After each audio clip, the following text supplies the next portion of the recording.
Last week we learned about what to do if you find a baby bird. This week we're going to take a look at juvenile plumage in Birds in the Wild and at the Marine Science Center residence. So let's start with the brown pelican. So brown pelicans have different plumage. Believe it or not, these pictures are both of brown pelicans. The bird on the left is a juvenile. Easiest way to identify it is the white belly, brown head. The bird on the right is an adult. Brown belly, white head. So when you see a flock of pelicans flying over at the beach, take a look up and look at their bellies. You'll be quick and easy to know. White belly, brown head, juvenile. Brown belly, white head, adult. So a quick, easy way to know the difference between juvenile and adult brown pelicans at the beach. Bald eagles also are fascinating in how they change over their lifespan. In the first year, you'll notice they have a dark head and a dark beak.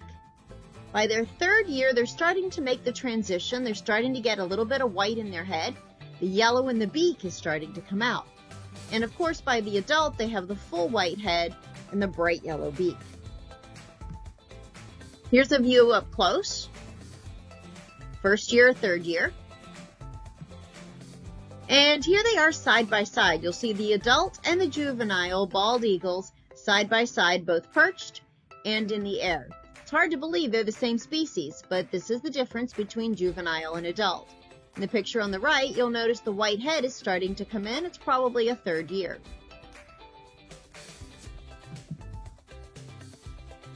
If we look at our residence birds, this is the Cooper's hawk, and this is Cooper. Picture on the left is his juvenile picture. Notice he has baby blue eyes, brownish feathers with white highlights. His picture on the right, he has orange eyes.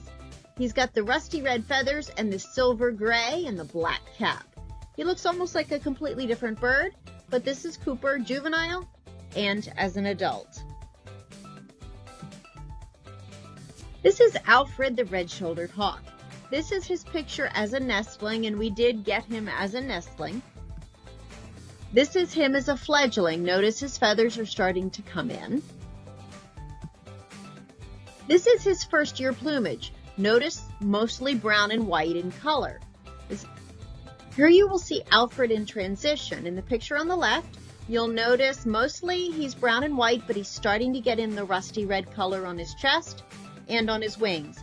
If you look at the picture on the right, that's him now as an adult, and you'll notice the rusty red chest and the red shoulder underneath of his wings, hence he gets the name. And this is Alfred as an adult. You can see his adult plumage is very, very different from his juvenile plumage.